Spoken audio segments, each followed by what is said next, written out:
Hi, my name is Heather. I wanted to film this video as pretty much my cautionary tale about taking the medication Topamax, and I guess you could say probably more specifically taking Topamax in conjunction with Amitriptyline. To sum everything up, basically I had what was tantamount to a mini stroke after taking Topamax for the first time.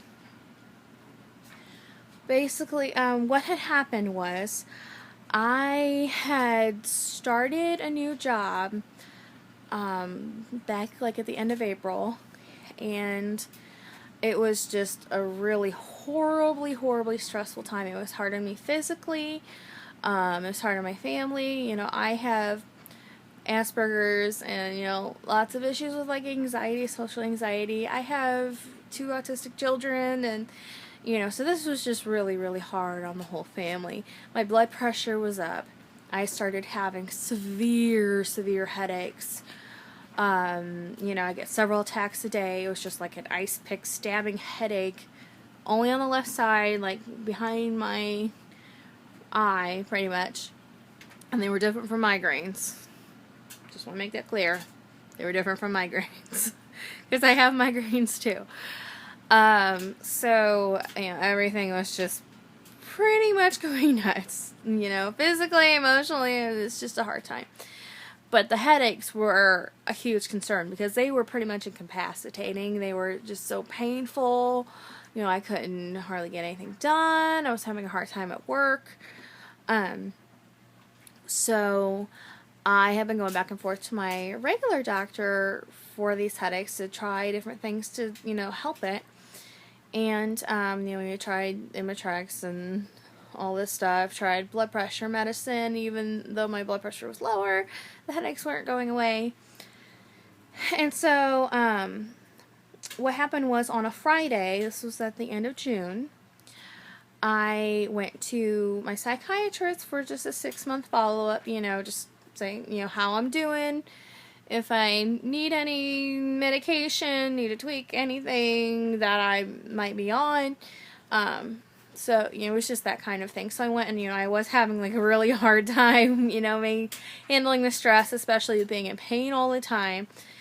And I was already on Amitriptyline, which is the antidepressant anti-anxiety medication that I actually take for IBS. I've taken it for years. It's like awesome. But she said, okay, well, we'll increase the dosage of your Amitriptyline from 10 milligrams, which is like a really little dose, to 25, which is a little bit higher. And she said, that might help you with the stress a little bit, but it's also known to help with headaches. And I said, okay, cool. Well, I know I can handle Amitriptyline because there's 50 million medications that I can't handle because people on the autism spectrum are notorious for having these crazy med sensitivities, and, of course, I am no exception. The list of medications that I cannot tolerate or I'm allergic to is a mile long. So I was really excited about this, that, like, okay, we can just try this and maybe it'll help. So she prescribed that. I didn't fill it on Friday. Monday comes, and I go follow up with my regular doctor, and we talk about, everything. She said, okay, at this point I need to refer you to a neurologist because we've done an MRI. Your MRI is clear, which is, good. I don't have like a brain tumor or something. And she said, in the meantime, I'm going to prescribe you some Topamax, which is an anticonvulsant, but it's also something that people with chronic migraines take, people with cluster headaches take, just as kind of, a precautionary measure or preventative measure, I guess you could say. It's like a daily medication and it's supposed to help a little bit. I'm like, okay, cool. So, and like I'm really wary about trying new medications just because I am so sensitive to stuff. But at that point I was so desperate for relief. I'm just like, okay. So I go to the pharmacy and I fill both the Amitriptyline and the Topamax, take them both that night. Topamax gives me some stomach problems, so I do take a Zofran, which is an anti-nausea medication. that I just have on hand because I've had like stomach viruses and stuff, and I know I can handle it. And then I go to bed. I wake up about 12:30 that night, or 12:30 a.m. to a loud clap of thunder, and I sit up in bed and I notice, like, I can kind of see some light, from around the curtain in my room, even though it's dark. But, my curtain, the light just seemed like it was really close, which is weird because it's kind of, a little bit far away. My face felt heavy and tingly. My forehead was itchy, and I'm thinking, oh no, I'm having an allergic reaction. So I stumble out of bed into the bathroom, and, everything just goes haywire. Like, my depth perception was pretty much gone. Everything just seemed like really flat and close. Like I was sitting on the toilet seat looking down, and the floor looked like it was right here. I looked in the mirror, didn't recognize my face because my eyes looked all big and distorted, and my face looked white as a sheet, and everything was just like flat and up. It's kind of like Alice in Wonderland syndrome, I guess. I've heard people describe, or I've heard, documentaries about, where everything seems like really big or really small. Like I've had dreams like that, and it felt like I was in some weird waking nightmare. And I stand up, and my arms and my legs are getting really heavy. Like they feel like they weigh 1,000 pounds. I have like a lot of pressure on my chest. I'm having trouble breathing. I feel like I'm going to pass out. And I kind of stumble into the hallway and brace myself against the walls, and it feels like my limbs are going numb, or like they're not quite connected to my body, which is really, really a scary feeling, and my face is going numb. It's tingling really bad. So I call for my husband. I said, call an ambulance, I'm having a stroke. And of course my voice comes out like extremely slurred and like, not right at all. I feel like I'm going to pass out in any second. I managed to stumble through the living room and grab the home phone on my way and lay down in front of the door. And meanwhile, my husband's like on my cell phone with 911 calling the paramedics. And my thought is like, okay, I can barely walk, our house isn't that big though, but, these paramedics are going to have a hard time dragging my fluffy self through the house and, out the door to get into an ambulance. So I'm like, okay, I felt like there was a clock ticking down. Like I was going to lose consciousness within, minutes, or seconds. I'm like, okay, I have to do what I can, to save my own life, basically, because I thought for sure I was going to die. Like, I honestly felt like I was dying, because it felt like my body was just, getting weaker. Things were just getting worse. It was getting harder to breathe. And I felt more and more like I was going to pass out. And so I'm laying on the floor, and I have the phone in my hand, although, like, my arms and my hands weren't working quite right. I'm trying to dial 911, but I'm so disoriented that I keep misdialing the number. It's like 3 numbers, and I couldn't even dial it. Have you ever had those nightmares where it's like you try to call 911 or something, and you keep misdialing the number, or you try to call a number and you can't get it right? Yeah, that like actually happened. So I couldn't dial 911, but then my husband came running in the room on the phone with the paramedics, and I'm like trying to rattle off all the medications that I had taken, because I'm like, okay, well, if I'm going to lose consciousness, these people got to know what's in my system, so they got to know what's going on. And so I'm like laying there like half awake, and I try to dial my mom's number. Now I can't even talk.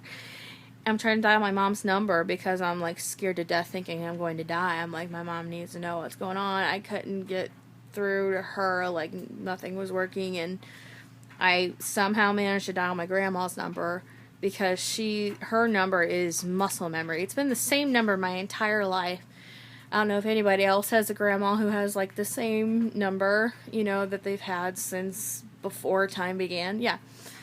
She has that. So I somehow dialed her number and woke her up in the middle of the night, and she gets on the phone, and pretty much all I can say is, so Nana, I think I'm having a stroke, and, she's freaking out, and she's like, I'll be right there, and so, anyway, the ambulance comes, And then they're like doing the assessment on me. They get me sitting out, on my front porch, and like I'm having trouble answering questions, and I can't smile. Like I can barely grimace. I can't, because my face isn't working right. My face muscles aren't working right, and my speech is slurred. I'm super confused. And they get me to the hospital, which unfortunately they ended up taking me to the worst ER in the area. I kind of wanted to go to a different one, but, they said, no, I said, well, yeah, but your insurance will probably only cover the closest ones, and I was, like, not coherent enough to say anything against it. I'm like, okay. So they took me to the closest ER, and I get there, and of course I have another nightmare experience because I arrive alone, my husband's still at home with the kids, my Nana's on her way, and the paramedics get me there. My blood pressure and my pulse had been through the roof, like scary levels. I think they said, I don't remember how high they said my pulse was, but it was really, really high. My blood pressure was really, really high, and I was just like terrified out of my mind because I thought I was going to die. And so I, get to the ER. I'm finally calmed a little bit. I'm still having all these symptoms, but at least, I don't feel like I'm going to pass out, like, right then, because they had been giving me Zofran and stuff through an IV because I was, like, really, really nauseous, too. Like, I got in the ambulance, I kept telling us I'm going to puke everywhere. I'm really sick. So I get there, and, of course, the Zofran's kicking in and kind of, chilling me out a little bit, but I'm still having, all the other symptoms.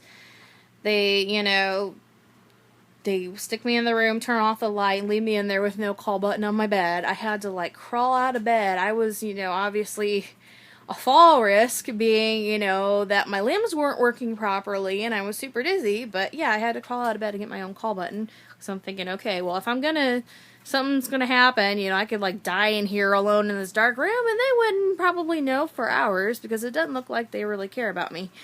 So, I, was left in this hospital room, and I figured they were probably going to run tests and stuff, and they never did.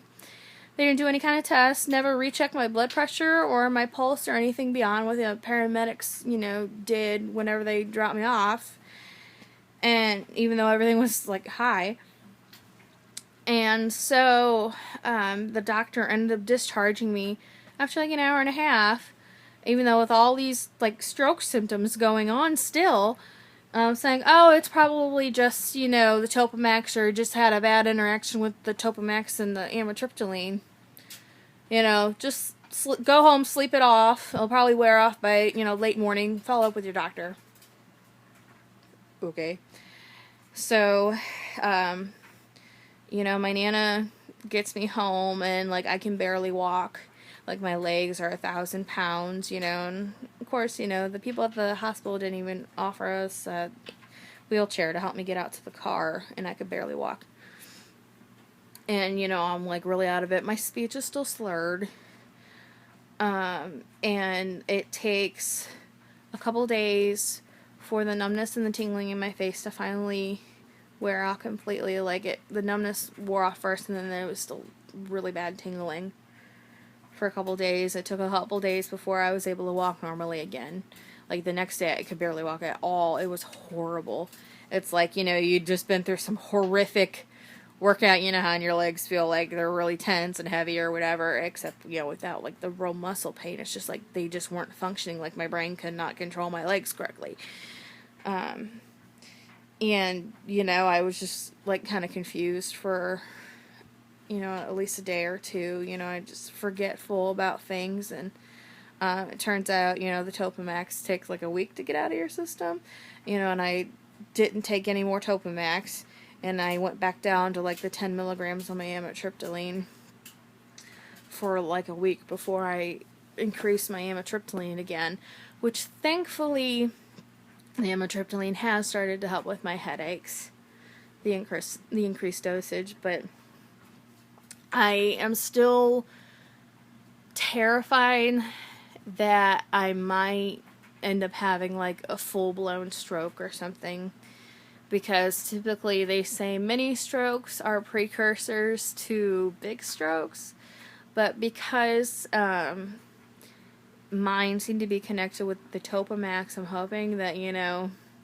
it might not have actually been a mini stroke. I'm hoping it was just a side effect from the Topamax, but I had like all the symptoms of a mini stroke, so it was the same experience, basically. So I would just caution you, if you're thinking about taking Topamax, you're having issues with headaches or whatever, it does work for some people, but I would caution you to do your research. Turns out my doctor, my family doctor, she put me on a really high dosage of that medicine. She put me on 100 milligrams, which isn't like, the highest dose, but most people start out at like 25 and build their way up. And with me having like a really long list of medication sensitivities and allergies, I should have never been put on that high of dose. It's also apparently, it interacts with Amitriptyline, which my doctor apparently didn't know about it. The pharmacy didn't have any red flags about it. I was filling, 100 milligrams of Topamax and 25 milligrams of Amitriptyline at the same time. There should have been some sort of a red flag, because I'm counting on these people to, protect me, or to, look out for obvious things like that should be obvious to a doctor, people who work with this medication all the time, but, the new patient may not necessarily know. But, hindsight, yeah, do your research. Make sure you thoroughly research it, especially if you have a lot of med sensitivities, and, just be careful. Just be really, really careful. And maybe there's other people out there that have had this experience and they haven't really spoken up about it, or they're thinking, no, maybe I'm the only one who's had like a really weird experience about that. But that's one of the reasons why I'm making this video is, one, just to caution people about the medication, because this might be something that, needs to be talked about more. Then also, if other people have had this experience, so you just know that you're not alone. And it turns out, I talked to my mom the next day after being in the hospital. She said, "Oh, well, I didn't know you were taking that medication. I could have told you not to take that.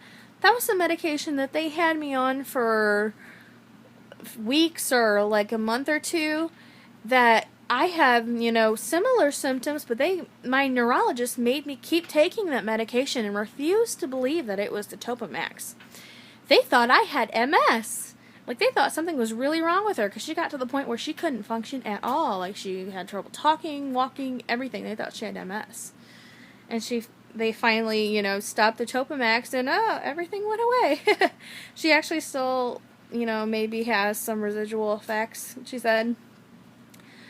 So, apparently, while maybe my reaction is rare, it's not, completely isolated. So, just be very careful with what you take. Typically I'm very trusting of modern medicine. I'm more trusting of modern medicine, honestly, than I am of a lot of, like, homeopathy stuff, just because, medication regulated by the FDA has been through rigorous trials, and they know what side effects it has and how it affects people, and, all this stuff. So, I'm not anti-medicine, I'm not anti-homeopathy stuff either, or natural stuff either, but, the natural stuff just wasn't working in this case. So, just, it shakes your trust in your doctor whenever something like this does happen, though, and I wish that I had researched it a little bit better than I had. I will be looking for a new doctor, most likely, just because, that should have never happened, honestly. I may have had a reaction to Topamax anyway, but I should never have been put on that high of a dose, and shouldn't have been put on it while I was on the Amitriptyline, especially that dosage. So, but it's definitely shaken me up a lot. That was one of 2 times where I honestly felt like I was dying, or was about to die, and that's, like, not an exaggeration at all. I honestly thought that I was going to die. Like, I was praying. I'm like, okay. I'm like, Jesus, I'm sorry for my sin. I honestly thought I was going to die. And the other time that I had experience like that was ironically also a bad reaction to medicine. But just, basically the moral of the story is be very cautious with that medication in particular, but, be your own advocate, do your research, and just be careful about what you put into your body, because it might have some pretty drastic effects. But anyway, it does, the medication does work well for some people, so I'm not saying that it doesn't help anybody, because, I know people that it does help a lot, but just be careful. Anyway, thank you for watching this extremely long, probably rambling video. And I hope you have a good day, and if you have any comments about it, feel free to, leave a comment below this video if you've had similar experiences, or if you have anything to add, just feel free to comment. Thank you.